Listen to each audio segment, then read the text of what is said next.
An extraordinary week, anger, violence, but also one of reflection. How are we ending it?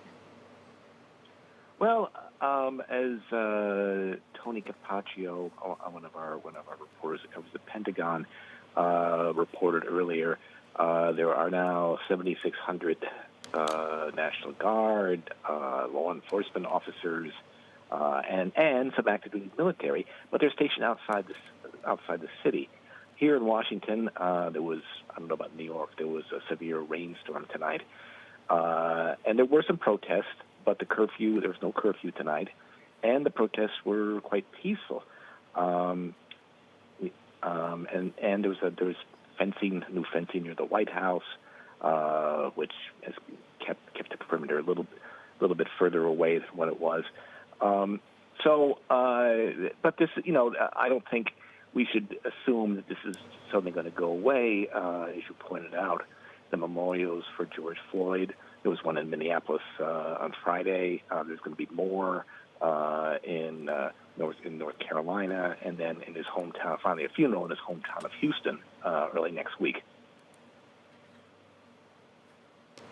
John, when we look at the way that the story has developed through this week, one of the quite remarkable phenomena has been seeing former defence chiefs and other parts of the establishment, some of which have been very supportive of President Trump and others who've been less so, speaking out against him in terms of putting troops on the street, active troops on US main streets.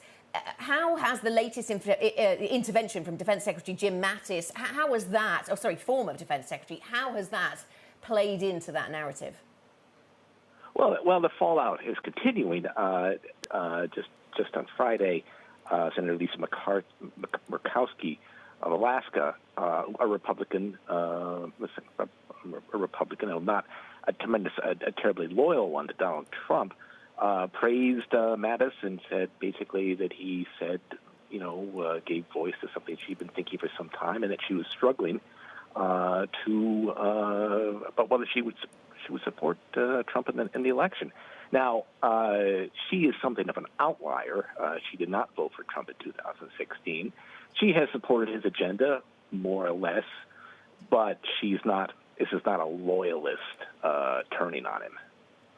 And so he seems to be trying to put this behind him. He's going to Maine on Friday, and will to tour a factory that makes supplies for coronavirus test. John, just quickly, how does all of this play into November? It remains to be seen. President Trump has been dropping in polls. This, of course, was already apparent before the death of George Floyd and the reaction to it, and his reaction to the reaction. And that, of course, was the coronavirus and his response to that. But it's still 5 months till November.